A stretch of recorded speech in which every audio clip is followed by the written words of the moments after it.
Hello बच्चों, आप सब कैसे हैं। हमने मधुश्री हिंदी पाठमाला कक्षा 4 का पाठ घमंडी का बाग पढ़ लिया था, तो आज हम इसका अभ्यास कार्य करने लगे हैं। चलिए शुरू करते हैं। बच्चों, पहले हम करेंगे पाठ के लघु उत्तरीय प्रश्न। पहला प्रश्न है, बच्चे घमंडी के बाग में कब खेलते थे। उत्तर है, बच्चे घमंडी के बाग में स्कूल से लौटकर खेलते थे। दूसरा प्रश्न है, बच्चे क्या सुनने के लिए खेलना बंद कर देते थे। उत्तर है, बच्चे चिड़ियों की मधुर गीत सुनने के लिए खेलना बंद कर देते थे। तीसरा प्रश्न है, बच्चों को बाग में खेलते देख घमंडी ने क्या कहा। उत्तर है, बच्चों को बाग में खेलते देख घमंडी ने कहा, तुम सब यहाँ क्या कर रहे हो। चौथा प्रश्न है, बाग के बाहर टंगे बोर्ड पर क्या लिखा था। उत्तर है, बाग के बाहर टंगे बोर्ड पर लिखा था, बाग में आना सख्त मना है। अगला है, यह शब्द किसने कहे। यहाँ हम कितने खुश हैं। किसने कहा। बच्चों ने। कहाँ खुश थे वो। बाग में। तुम सब यहाँ क्या कर रहे हो, ये कौन बोलता है। घमंडी। घमंडी ने कहा ये। अगला है, हमें ओलों को भी बुलाना चाहिए। किसने कहा था ये। हवा ने। अगला है, यह बाग अब तुम्हारा है। तो घमंडी बाद में पछता रहा था ना, तो उसने बच्चों को कहा, यह बाग अब तुम्हारा है।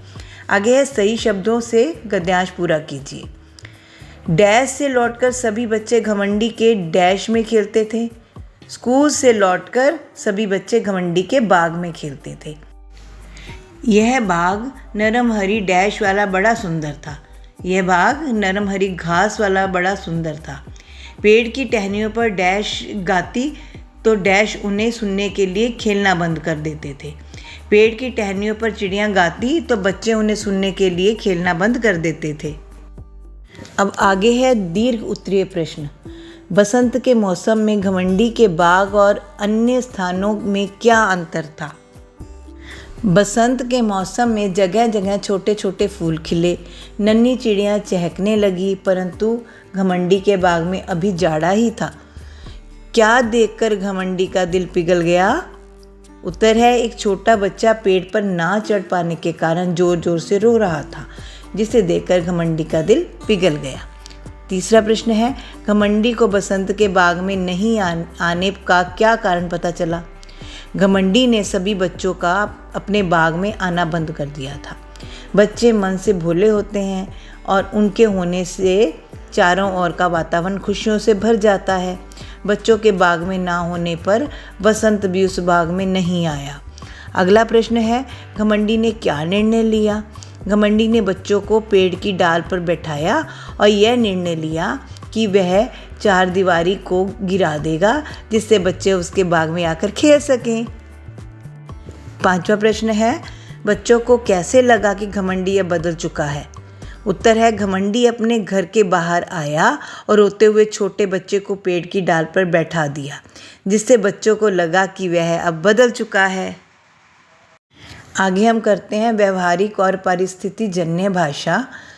संज्ञा तथा सर्वनाम शब्द की विशेषता बताने वाले शब्द क्या कहलाते हैं। विशेषण कहलाते हैं। विशेषण जिस संज्ञा सर्वनाम की विशेषता बताता है उसे हम क्या कहते हैं, विशेष्य।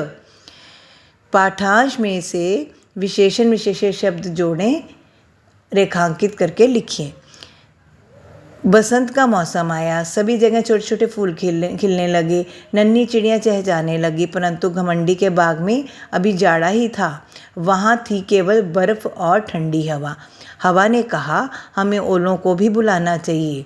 फिर क्या था, हर दिन 3 घंटे बड़े बड़े ओले बरसने लगे। अब इसमें से हम विशेषण और विशेष्य अलग करेंगे। छोटे छोटे फूल छोटे छोटे विशेषण है और फूल विशेष्य है। नन्ही चिड़ियाँ नन्ही विशेषण है और चिड़ियाँ विशेष्य है। ठंडी हवा ठंडी विशेषण है और हवा विशेष्य है। बड़े बड़े ओले बड़े बड़े विशेषण है और ओले विशेष्य है। चलिए आगे करते हैं वर्ण विच्छेद। बच्चों, आपने वर्ण विच्छेद पहले भी किए हुए हैं, है ना। तो हम इसको करेंगे। इसमें हम क्या करते हैं, स्वर और व्यंजन को अलग करते हैं। व्यंजन में से हम स्वर को अलग करके लिखते हैं। न र म, न नीचे हलंत है, आधा हो गया न। अ र अ म अ। ऐसे ही चिड़िया च ई ड़ ई य आ। ऐसे ही लड़का ल अ ड़ अ क आ। बगीचा ब अ ग ई च आ। चलिए आगे करते हैं कि क्रिया शब्दों को रेखांकित कीजिए। पहला है सभी बच्चे घमंडी के बाग में खेलते थे। खेलते थे क्या है? क्रिया शब्द। एक दिन घमंडी वापस आ गया। आ गया क्या है? क्रिया शब्द। एक छोटा सा लड़का खड़ा था। खड़ा था क्या है? क्रिया शब्द। उनकी कलियां खिलखिला रही थी। खिलखिला रही थी क्या है? क्रिया शब्द। बच्चे रोज़ छुट्टी के बाद बाग में खेलने लगे। खेलने लगे क्या है? क्रिया शब्द। आगे है पाठ में से 4 अनुस्वार और अनुनासिक वाले शब्द चुनकर लिखिए। अनुस्वार शब्द मैंने चुन लिए हैं, आप और भी देख के चुन सकते हैं। घमंडी, सुंदर, वसंत, ठंडी। और अनुनासिक शब्द हैं ऊंची, टांग, चिड़िया, पाँव। आगे है सही बहुवचन पर सही का निशान लगाएं। बच्चा, बच्ची, बच्चे, बच्चा लोग, तो इसमें तीसरा आएगा बच्चे। बाग, बगीचे, बगीचा, बागवान, बगीचे दूसरा आएगा। टहनी, टहनियों, टहनियाँ, टहनियाँ, तो इसमें चौथा आएगा टहनियाँ। खिड़कियाँ, खिड़कियाँ, खिड़की, खिड़कियों, इसमें दूसरा आएगा खिड़कियाँ। तो बच्चों, आशा है आपको हमारा ये वीडियो पसंद आया होगा, आपको ये सारा लेसन समझ में आ गया होगा। तो चलिए फिर आगे हम अगली वीडियो में मिलते हैं। तब तक के लिए धन्यवाद।